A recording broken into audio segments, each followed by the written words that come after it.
Thank God it's Friday as I welcome you to the beautiful Friday edition of Locker Room on Voice of the People TV. I am Jerry Alpeliohai, your go-to host for everything football, and today we are unpacking the drama from the pitch, analyzing key matchups, and shedding light on the latest rumors swirling around the football world.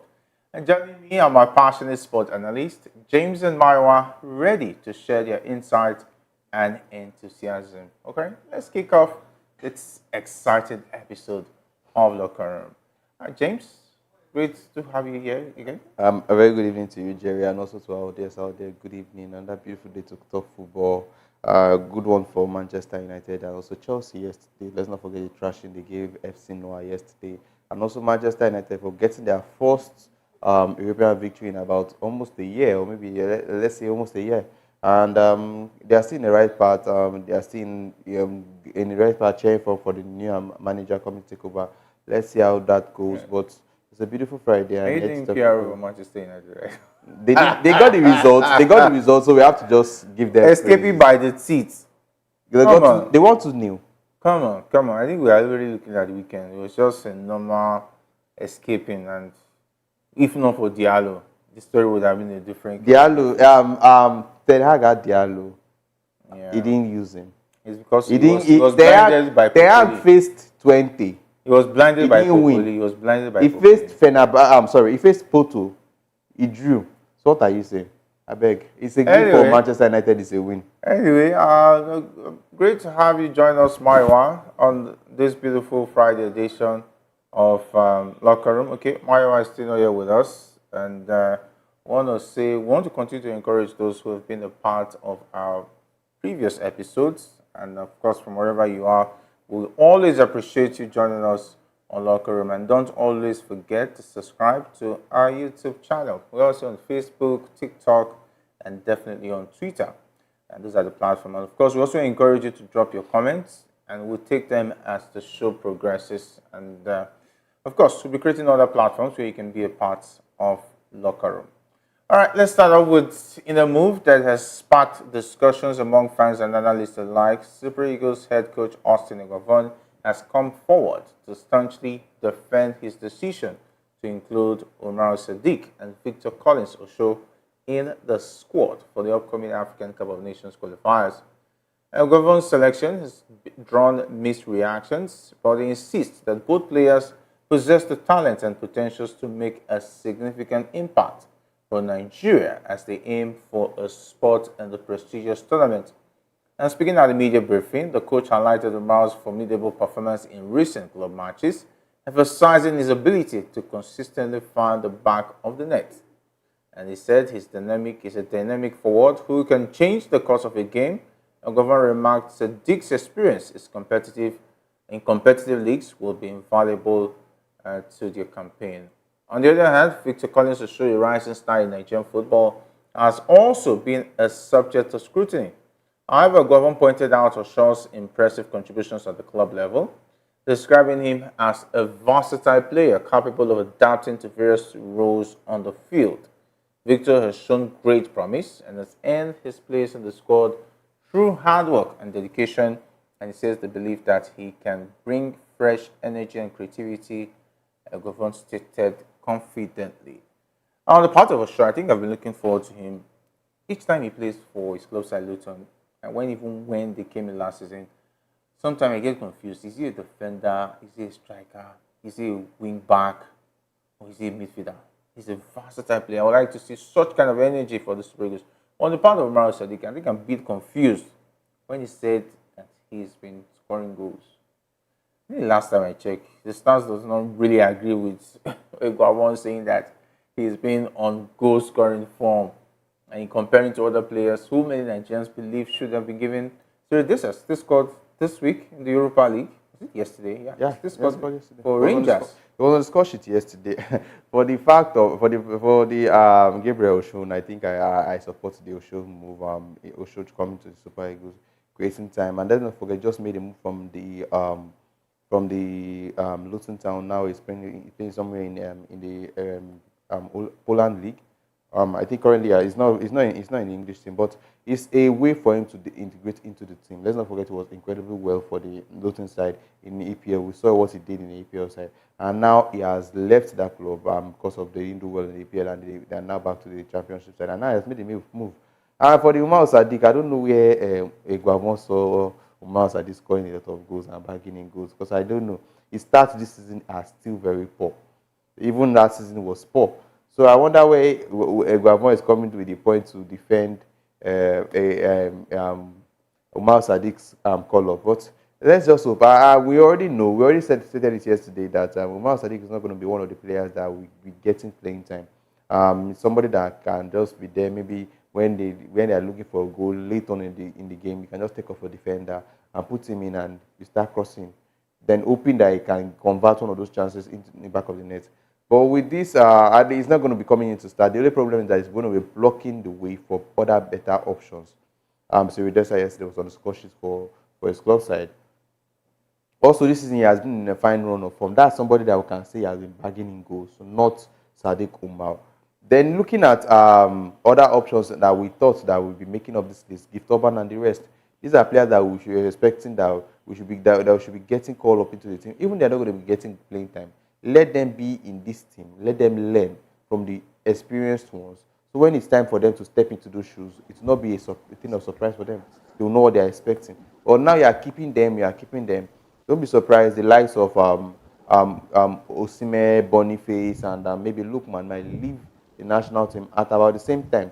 Is that the period they want to start bringing in the young ones to come and fill into the shoes? Let's see, Kelechi Iheanacho. Iheanacho should be like 30 or so at this point. He's still getting called up to the national team. What is he doing for the national team? Is it his experience that he's bringing or what? Except for the experience and no gaming time, that stuff like that should be given to the younger ones. So they come into this team and they know what is expected of them. So tomorrow when it's time for them to wear the jersey and to represent the country, they know what is expected of them.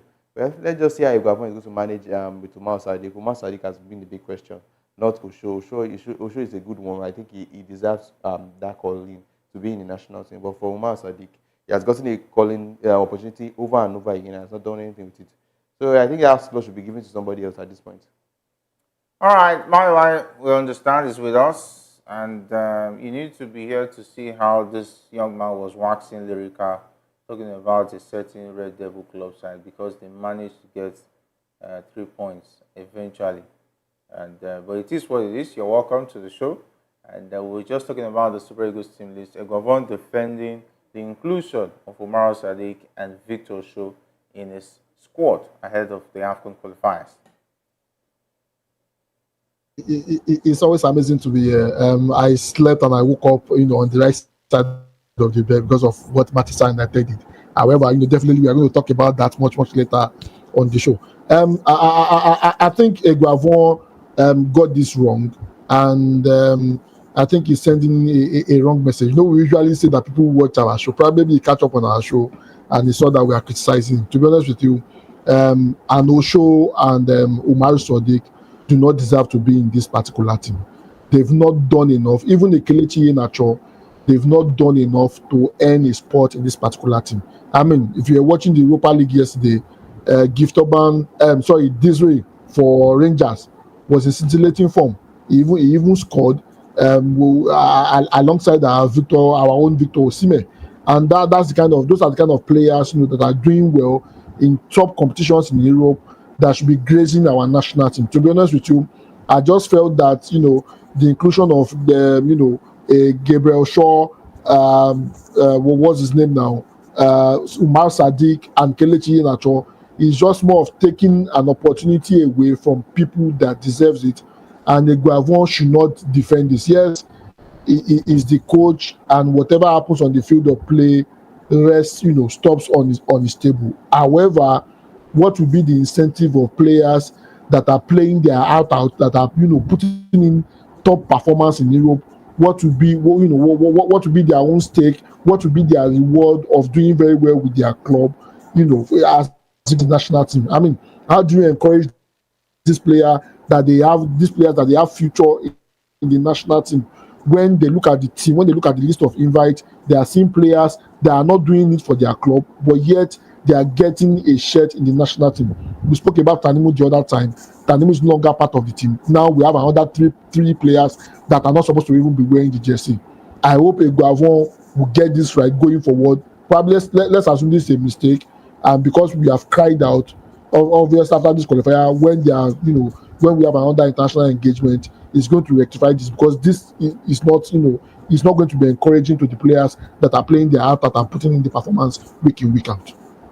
Yeah, for me, I think definitely spot on there, because we've not been happy that some players who have no business being a part of the team were invited in time past. Say for the likes of Tamino, who has no business even making a Chan Eagles team, as far as I'm concerned. Talk more of the Super Eagles wasting that spot that would have been used to test other players who have what it takes. For Victor Collins Osho, is doing well for himself. I beg your pardon, out there in the French league, and definitely with his appearance, at least he's playing, having game time.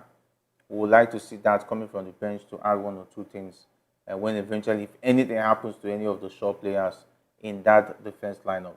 Then for Umar Sadiq, yeah, I think I want to agree that Umar Sadiq has not been informed and should have made the cut ahead of players who, like Cyril Jesus, have been doing well. Though for me, I think Cyril Jesus was given time, but it's far too long. I think the last time he was invited was 2019. That's quite a long time to leave him out of the Eagles now that he's still on form. And take a look at Victor Osimhen. Yesterday was a beast. It was something else. I think at the point, Postecoglou got confused and was asking himself. I think in a bit of moment he was asking himself, "Who's this player? Did we offend him?" The way he was just coming out at Tottenham was like he had a score to settle against Tottenham. I sent a message to a lot of Premier League club side, showing them what they've missed out on. I love the fact that Osimhen was able to do that against a top club in Europe, and let's not forget it's an EPL team. Just imagine the numbers of Europeans that were watching that particular game just to see what Tottenham was going to do. And to their greatest surprise, it was an avenue for Osimhen to shine. It would have been an easy hat-trick in the first half. Let's not forget the one goal. Yeah, someone said, as far as it's concerned, Osimhen scored the hat-trick yesterday. He did very, very well for himself, and being able to put himself out there for the world to see. Credits to him. I love the fact that he's doing that, proving doubters wrong, proving the Napoli fans and also the Napoli board wrong that he's a very good player. I love the fact that they are cherishing him well in Turkey. I just hope after this year he makes a very big move to one of the top clubs in Europe, and he's doing the same thing. But looking at the national team and the list Eguavoen pulled out there, we are always complaining that Paul Onuachu was Finidi.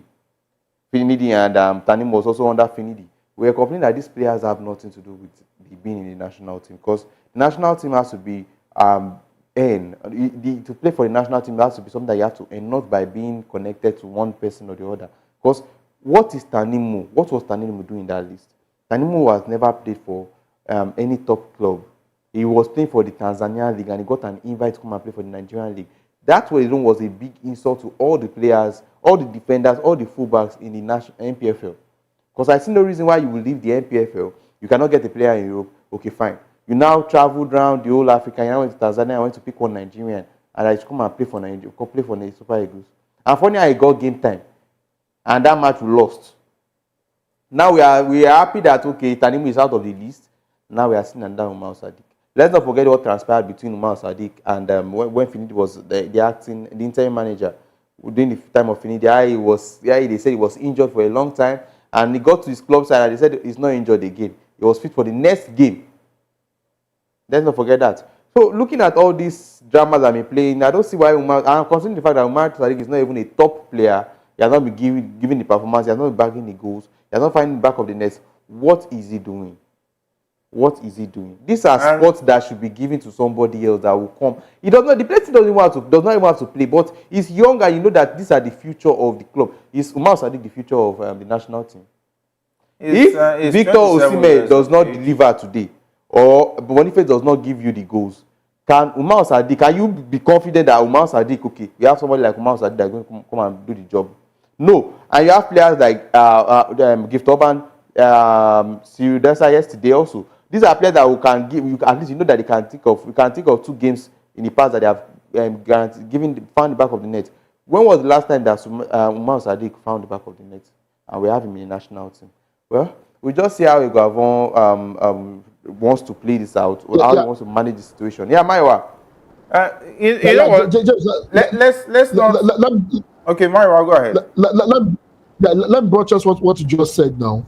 I was catching up with the French national team earlier yesterday evening, and they are selecting players for their Nations League coming up and the rest of that.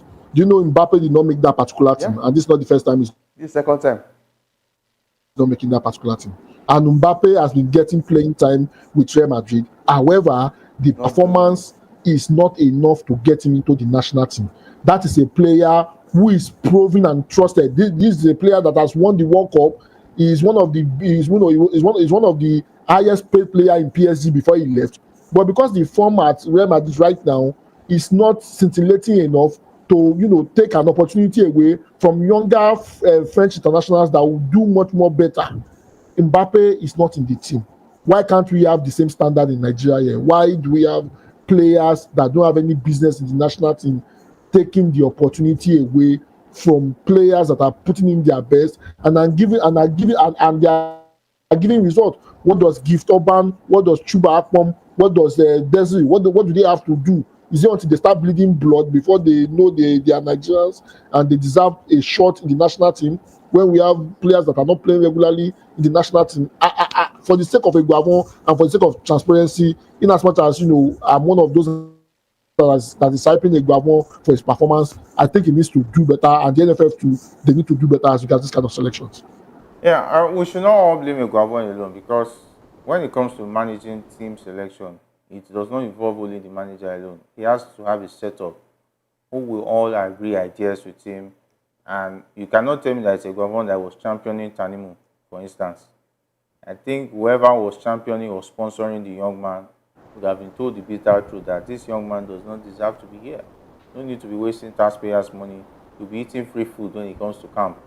And be collecting, they'll be riding him around in our buses and flying free jets. And imagine fuel is now cost. You now put him in a jet where we are paying a lot of money to buy fuel. The fact that the NFF don't want to everything that relates to the management of the football team is one of the reasons why they have not gotten the coach. You will not tell me all these names that we had in the past 9-10 months, since January till now. 10 months now. 11, sorry. None of them, they could not settle with anybody because of money alone. Because how will you want to be managing the team and you'll be telling the coach that it's me that will decide who is coming to camp? This thing is way past Eguavoen's, and let's not forget Eguavoen too is a 2. He does not have the ultimate. Better than Finidi now. Yeah, exactly. Finidi, we had Paul Onacho and Tanimu the same team, and one of them, and 2 of them started. So at least Eguavoen sit on the bench. So you are not going to play. The fact that the NFF have not still taken their hands off is one of the things that why this team is not progressing. Because looking at it alone, what has Umar Sadiq done in football for the past 2 years that is getting the call up for the national team? 2 years, not just this season alone. Let's even take back last season and 2 seasons ago. Add it to this season. What has he done for Real Sociedad? They lost. Yesterday they lost. Scored a single goal, and they are playing in the Europa League. They are playing in the Copa del Rey. They are playing in the Spanish League. So he has a lot of opportunities to have been in the discussion, but it's a no for Umar Sadiq. But that's not to take away his talent.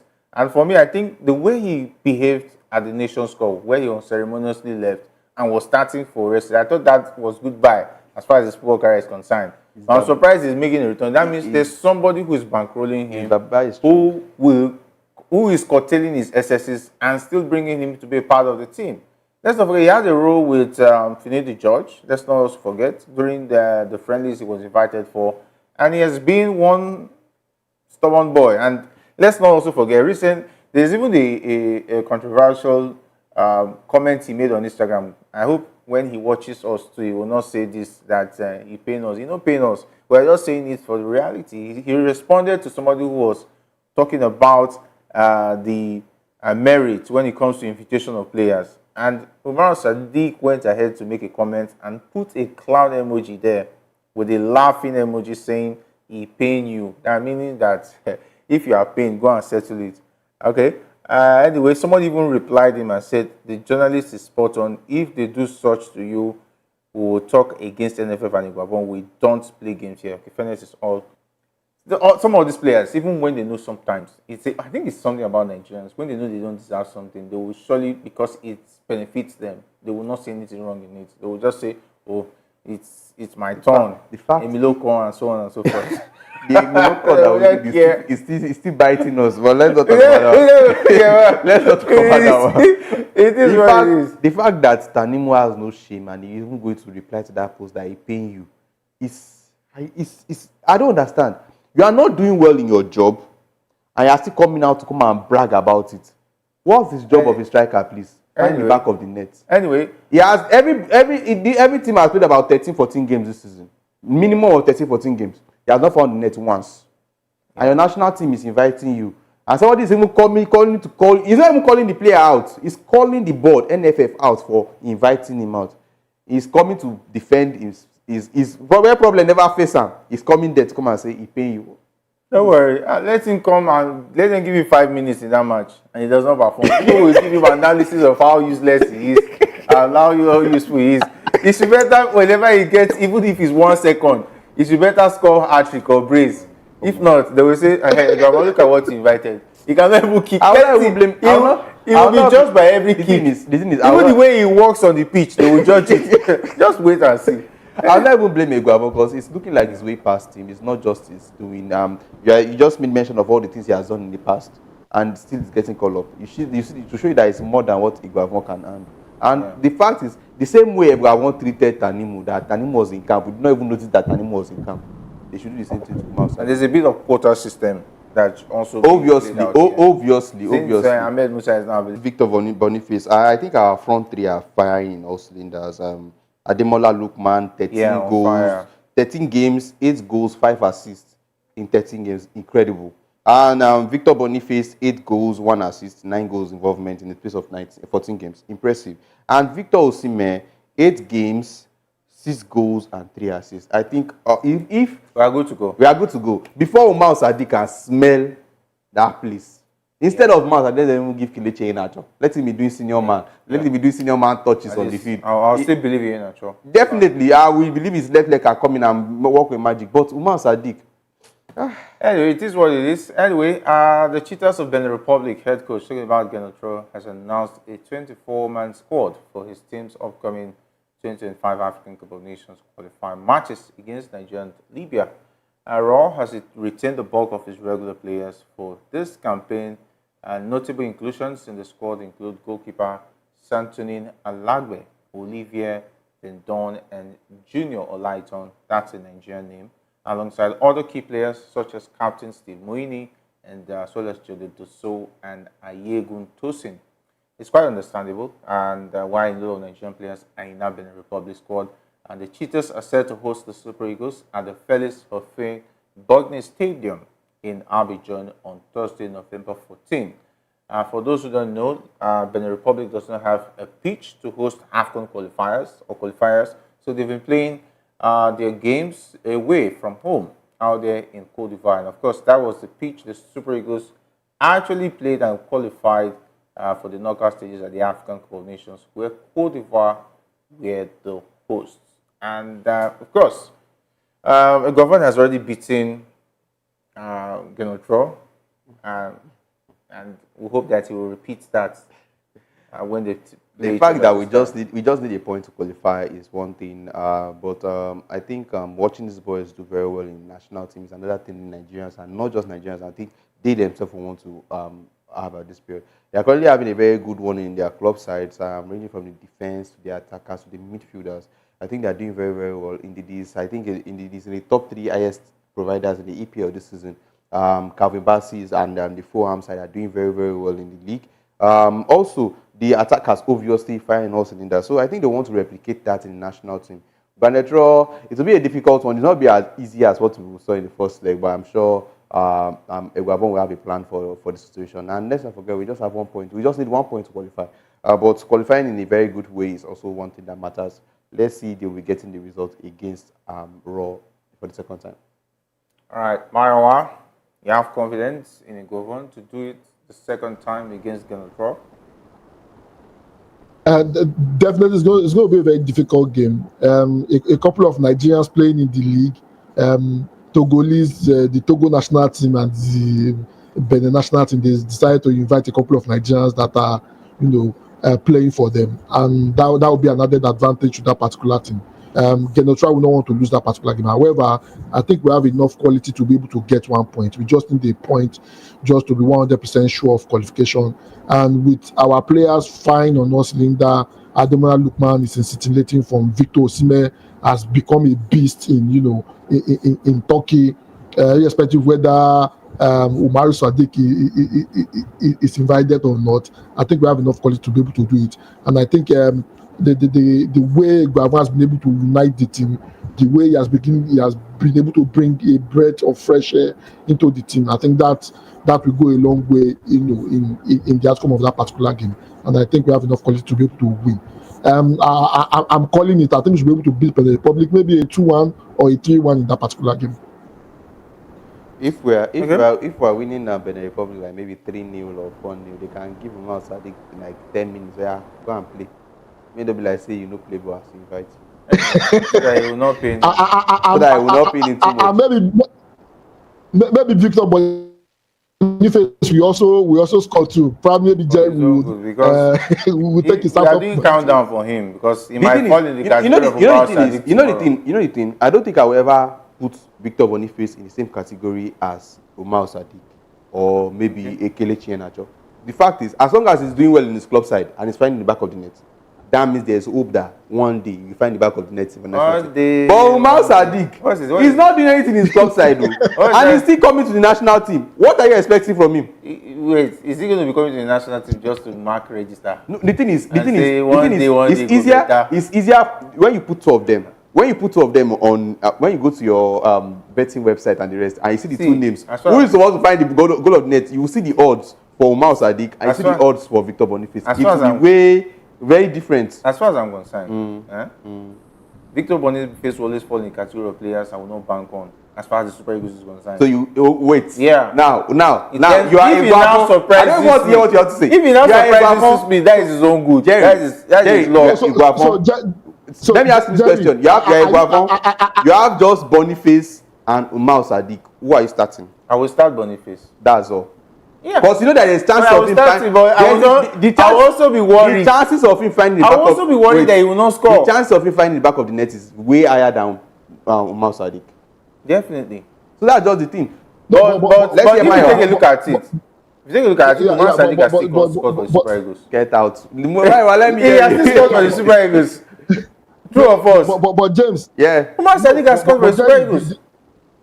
Definitely, you can say that. However, the issue with Boniface is this: how long can you stick with Boniface to deliver? He has not delivered a single goal for Nigeria. And in as much as I've said it on this show many times that they are playing him out of position. The way they are playing him has contributed to the reason why he has not been able to get the goals. However, as a striker, as somebody who is putting in the performance for your club and just of that, one of the things you are supposed to do as a player is to improve on your game anytime you have the opportunity.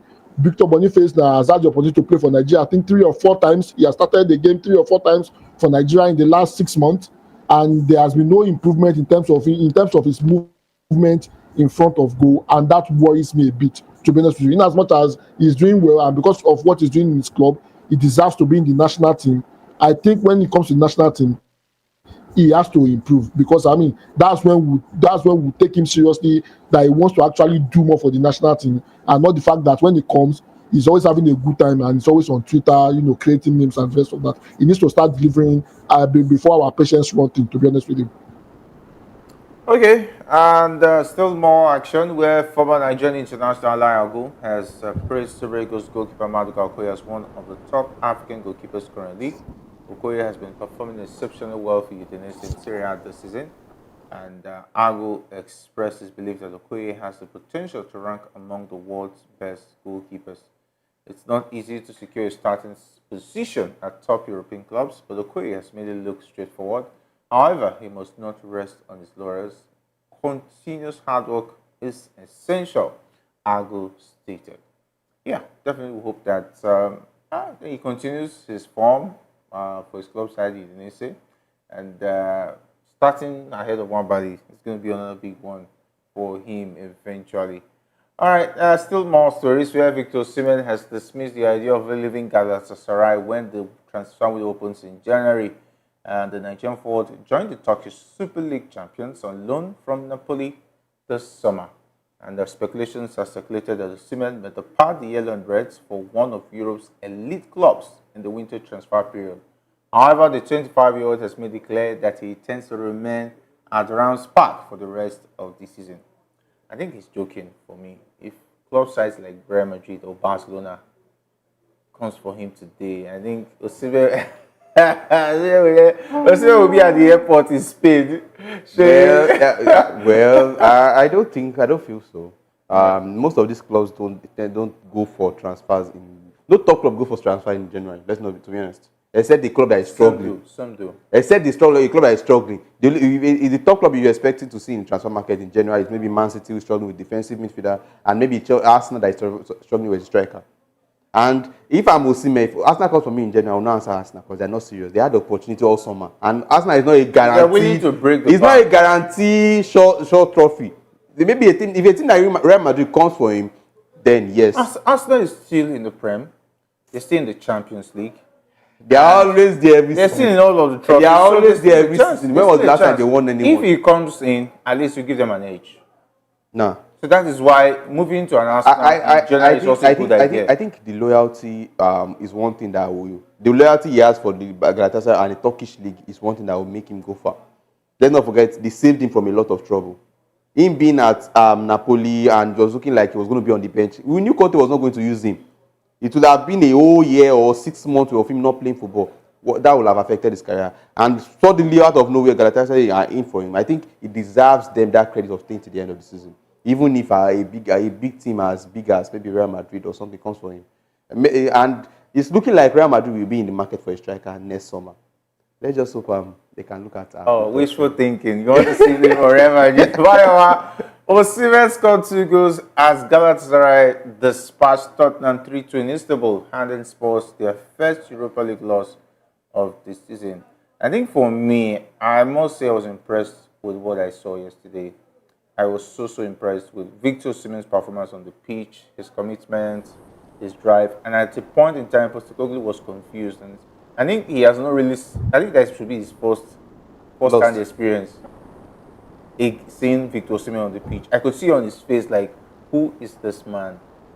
Is it like Tottenham is owing him something that he wanted to collect? Because it was all over Tottenham on the night, and he had a lot of proof somehow, and he did that in fantastic fashion.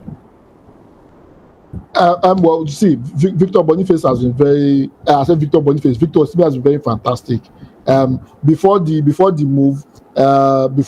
move and the issue with Napoli, I was one of those that said Victor Osimhen is bigger than Napoli. And to be honest with you, how Napoli played last season affected how his performance last season. And he was on the verge of Victor Osimhen had already started buying ring light, camera, and the rest of that, preparing for a career in YouTube for the next 6 months because he will not be able to play for Antonio Conte. However, Galatasaray came to save his blushes and is repaying them back with his scintillating performance. Victor Osimhen has been is one of the top strikers in Europe at the moment, and I won't be surprised with the news coming out that he might probably leave in January. Just about a whole lot of big clubs that are struggling in front of goal would want to seek out Osimhen in January. But one thing I would advise Osimhen is this: you should not take them seriously, because the thing is this: any club that's coming for you in January, they are just coming for you to be able to come and solve a problem, and they would expect you to hit the ground running, which sometimes it works, sometimes it does not work. I mean, as a typical example is Arsenal. they had about 3-4 months to sign an Osimhen. If they had signed him in July, he would have had about 2 months to train with the team, understand the culture, understand how they play, and you'll be able to fit in. Not that you come in January or you want to come and sign him and you expect him to start delivering, because I mean the league will not stop, the league will not be on break. You are supposed to get in and start performing, and that will put him under a whole lot of pressure. I think where he is right now, I think it suits him. It suits his kind of play. And one thing that Galatasaray has done very, very well, the team now plays for him. Or the team, they play for him. And, he's always delivering, because they're always looking for him in terms of giving him the ball. And he's so sharp that, he can do and undo with the ball. He scores, he creates chances, he gives room for spaces, he comes to the midfield, drop the, collect the.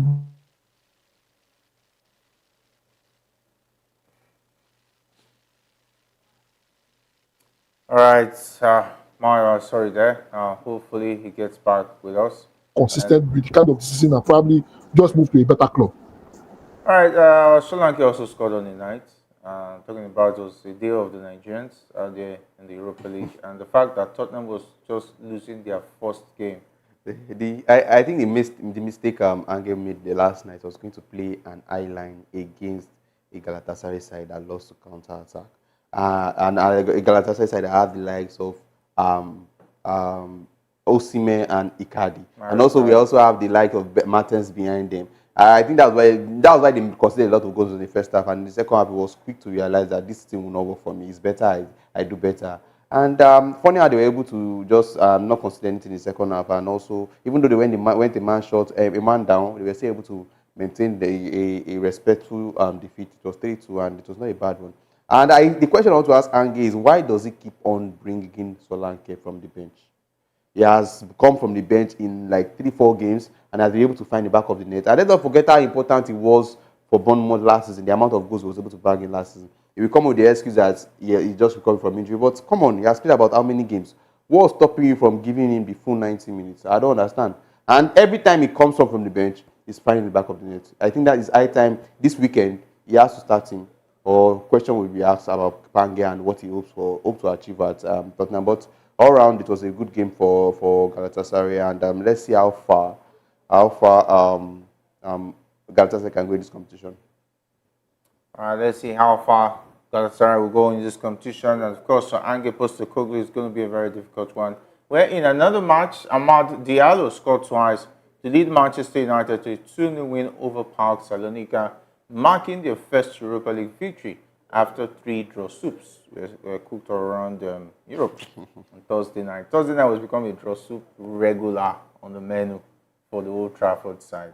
Well, they are 6 points, and I think they are currently sitting at 14 on the log. And there is an improvement from what we saw. Like there's a replication of 14-15 when it comes to Man United. In the league, 14-15. Europa League, 14-15. Well, there's an affinity with 14. Well, the boys, they are stepping in the right direction, looking at the way they have been able to manage themselves since Ruud took over. And let's not forget, Ruud is not even the new manager, and they've been able to get 2 wins and 1 draw. That's a fair result. And then not forget the draw coming against let me just say Chelsea, a Chelsea side that has been doing very well in the league, and also yesterday getting a very wonderful and embarrassing defeat for FC Noah. And I think it has been a good one. Let's see how Ruud is going to end this tenure. I think this weekend is going to be the last time he'll be in charge of Manchester United. Let's see how they're going to settle. If he's still going to be around, maybe in the backroom staff, or maybe one of the assistant coaches for Ruben Amorim when he takes over. But credit to Manchester United, and also Amad Diallo getting the 2 goals. Amad Diallo that Ten Hag has been benching. He came in yesterday, 70 or 80 minutes, and he was able to get back into 2 goals. Questions needs to be asked about Ten Hag, but I think it's a good one. They are stepping in the right direction. Let's see how they can continue from there. All right, this is what happens to you when you have a dancer taking your position, because the coach is more impressed watching Okoli dance steps over a player who could actually make a difference. Maiwa. That is not getting enough playing time, and Van Nistelrooy listening to him and look at the difference. Anytime Amad is playing, you can see the difference. And it's not only Amad, like James said, it's not only Amad. A whole lot of our younger players under Ten Hag I don't think he believed in them. There's a particular Manchester United player, Shola Shotire, who plays for PAOK now, was with Manchester United. It was because of Ten Hag that he left. The same thing with Angel Gomez, a whole lot of them. There's another one, Tachong, there's another one, a whole lot of them, Elanga too. All of these players, they left under Ten Hag because Ten Hag did not give them the opportunity to be able to thrive. And that's the reason why we are lacking younger talents that can step into the field and do the magic. To be honest with you, I think Van Nistelrooy has been able to do a very fantastic job. 3 games, 1 draw, 2 wins. That's fantastic results so far. And the way the team has been playing, they've been playing very, very, very, very well. The defense is well coordinated now. We didn't concede a goal in a very, yesterday. That has not been happening regularly. We've been conceding goals. I mean, we had a clean sheet yesterday. I think he's setting up the team, good enough for Amorim to step in and take over from there. Is it going to be part of Amorim's team? I don't think, Van Nistelrooy want to do that. I think with the kind of performance, I won't be surprised if we see Van Nistelrooy stay in the EPL. One of these clubs that are firing their coach very soon, I probably approach him because of the performance. But to be honest with you, I think Man U gave a good account of themselves, and I didn't have BP yesterday while I was watching our match. Kudos to Manchester United.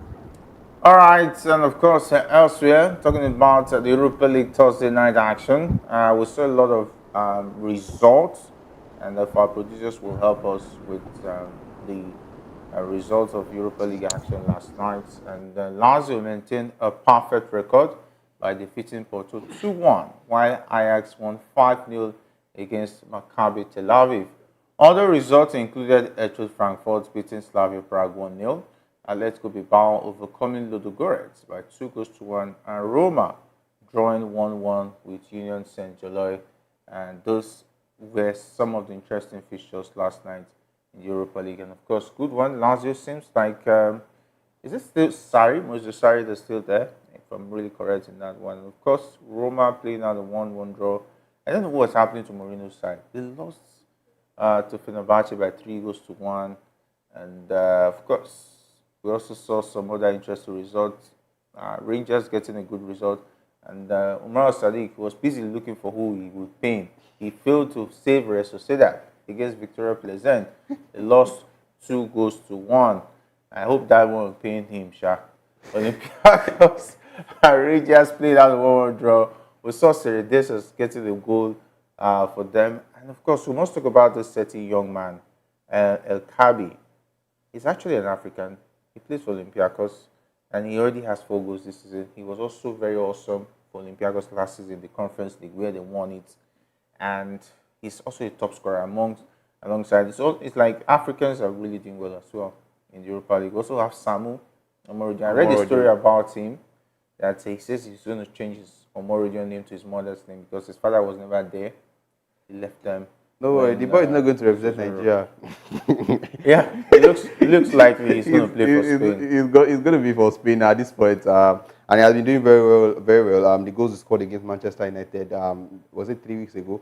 You saw how deadly those goals were. An impressive go from a striker, what you expect from a striker to do. And he did that. So I'm not be surprised. I know Chelsea are biting their hands currently for the amount of players they had the opportunity to sign and they let go. Samuel Omorodion was one of them. Victor Osimhen, who is firing us in that with Galatasaray, they were pricing him like Pepe. They will now look at it, they are stuck with Jackson. Well, they are not. It's not. For now, it's not a bad one for them. They are still managing the situation properly. Let's see. There you have the top scorers for the Europa League so far: El Kabi and Samu. And to say that Arsenal is looking for goal scorers, Lacazette is doing well. Yeah, please. So for Olympic League, I beg. Lacazette has 3 goals in the Europa League for Olympic Lyon. I will ask you, they chase Lacazette away and they are struggling for goals now. I mean, see, the thing is we're not talking about Arsenal, but Arsenal has already come up now. I mean, how do you not sign a striker that can deliver at least 25 goals for you in the season, and you are sticking to all these boys that don't know the front of goal? You are sticking to Kai Havertz that doesn't even know the position he's playing, whether it's a striker today, tomorrow it's a defender, next tomorrow it's a midfielder. The next week is a coach. He doesn't even know where he's playing. You went to sign what's his name now? This guy that came from Man City. What's his name now? That played for Liverpool before. That played for Chelsea. I can't remember Raheem Sterling. Sterling. You want to sign Sterling. Sterling that is no more useful again. Sterling that's supposed to be playing somewhere in the championship. That's who you are signing, and you expect result. I think whatever is going on with Arsenal, Arteta has a big hand in it, and I hope by January he's able to rectify it. There are a lot of players that are doing very well in the Europa League and the Conference League. Probably he can sign a Samu or Morodon. If he doesn't want to sign Osimhen, a Samu Morodon might probably deliver for him. I think Porto will let him go. If the money is right, everybody has, we know Porto is not one side that everybody has Porto over the years have not been an activation fee. If they activate the fee, he will leave. Porto over the years have not been one side to be very easy to deal with. So I'm sure now that Samuel Roberto has been delivering for them, it's not even going to be easy for them to let him go in January, not even the end of the season, in January. So then they will have to start looking for a replacement in January also. I think Arsenal are in for it. They are going to face it to the end of the season as it stands. All right, it's just for them to. It's just for them to convince Villas-Boas now. You know, Villas-Boas is the president of Porto. True. If they can convince him enough to be with enough money, he'll probably let Omorodon go now. If the money is good enough, why not? Arsenal, leave money. Why are you saying this that you don't the Arsenal? the one of the biggest surprise I've experienced in the past 5 years is the signing of Declan Rice. When I was seeing the rumors online, like, this one a lie now, this one a lie. Until they said it's official, I was like, Arsenal brought out over 100 million for Declan Rice. Well, all right. Let's take a look at the table of the Europa League. Teams who are through, who are looking good for the round of 16, and we have Lazio, Tottenham, as well as Galatasaray, all in those categories that will make it. And of course, Man United, among those who don't know their fate, they will be battling. Yeah, saying this thing. And the difference between Man United that is in 15th and the people in the top is 3 points. 3 points. Mm-hmm. What are you saying? It's even 6 points. It's 6 points, man. No, like that's the first person on the log. Yes, Lazio. I'm saying that's the person on the 7, number 7. I look at it now. Tottenham is just 9 points. And we are 7 points. And we are 6 points. Yeah, that's so are you sure you are going to win 3 points? Don't forget, it's Amorim that is coming to take over. Amorim, is he going to be? Is an Amor tank? Is he an Amor tank? Do you know even where we are currently? If he ends today, we are still going to be in the Europa League. Just that we are going to go to playoffs. You'll be playing playoffs to make it to the round of 16. So that playoff, what's the guarantee? This Europa League is not Carabao Cup. Jerry, with this performance, if you can continue with this performance, we might slip into the top 8 and not play the playoff. I mean, if you can continue, if we win the remaining 4 games, we have 18 points. I don't think the teams below us or this FSB in number 7 or number 8, I don't think they can amass. That's about it. So probably we might be able to take up their position. No, so I'm hopeful. FCSB. Okay, it's nothing about you. Yeah, move on. Okay, anyway, wish them all the best. Anyway, you've drawn out the calculators just like Spygos used to do when they were playing qualifiers. They will calculate if this one drop or this one. Anyway, and the Slots Liverpool manager said he's not surprised by his team's successful start under his leadership, as they currently lead both the Premier League and the Champions League. And since taking charge, Slots has recorded 14 wins and 1 draw in 16 matches and has led the team to the League Cup quarterfinals. I think it's still early for us to start rating and the Slots. Though he started well, you must say that. But it is what it is. It's not for him to I love the fact that you're honest. That form to the end of the season. I love the fact that you're honest. I think when we start taking Man Slot and Liverpool side serious since January, if they are able to survive November and December, then they are still on top in January. Then we know, yes, Man Slot and Liverpool side are very serious. But for now, it's still not very certain. Credits to them, they have done very, very well. They started very well. Started the season very well. Not just in the EPL, but also in the UCL. They are doing very well in both competitions. So, yeah, for now, the praise is there. But I think when we start taking them serious, it's after December, sorry. All right, Mayo, let's talk about this weekend, match week 11. We'll see Chelsea taking on Arsenal. This is going to be a London derby, and it's happening at Stamford Bridge. Both teams are looking to improve their positions in the Premier League with significant historical and competitive stakes involved. Where would the pendulum swing, Maiwa? Chelsea, Arsenal? Well, the thing is, Chelsea is coming on the backdrop of winning 8-0. Arsenal is coming on the backdrop of consecutive defeats. Both in the league and the Champions League. I think the pressure is on Arsenal to be able to deliver. And with how they are playing at the moment, I don't think they have it in them to deliver. If Chelsea can put up the same performance they did over 2 weeks ago, I think they should be able to deliver. So for me personally, if I were to be a bookie, I'll probably say Chelsea wins this particular game. I'm thinking it's another straight loss for Arsenal this weekend because I don't think they have enough quality to be able to overcome Kopama and Caicedo, who is getting in form and is playing, very well for Chelsea at the moment. Mayo, I will not support you on this one. I want to support Ike.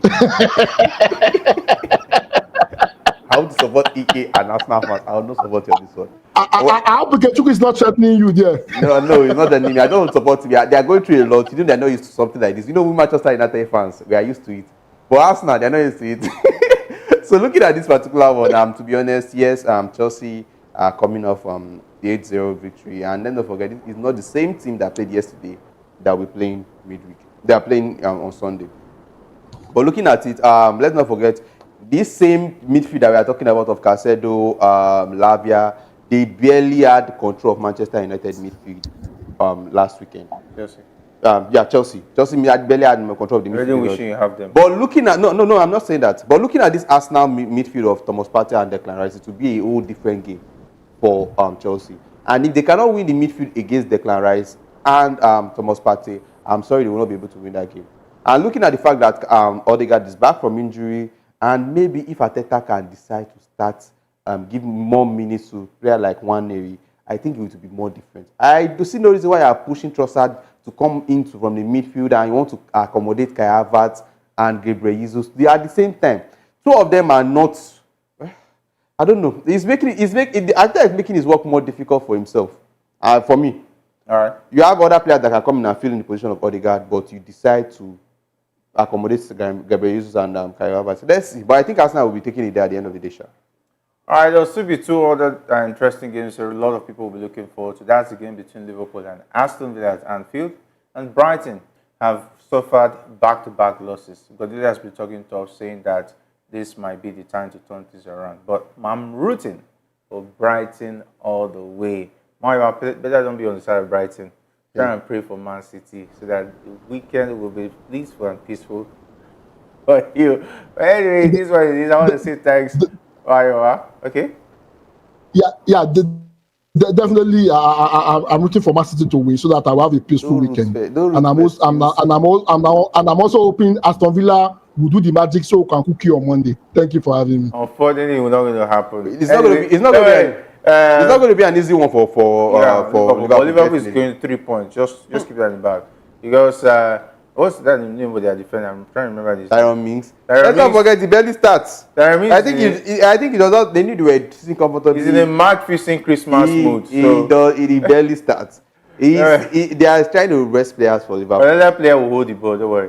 Aston Villa is in the Christmas mood. They are doing Black Friday. So it's all good. All right, big thanks, James and Maiwa for being a part of the show. Big thanks to the guys behind the scenes talking about the likes of Shegun, Samuel, Jeremiah, and Ikechukwu. My name is Jerry Apelasi. Thanks for tuning in to the Locker Room on Voice of the People TV. Hope you enjoyed our deep dive into this week's football action and, of course, the weekend most especially. And don't forget to like, comment, and subscribe for more exclusive insider content and hot takes. Join us next time on Monday as we continue to celebrate the beautiful game. Until then, if not renting at all, date the Sports Week.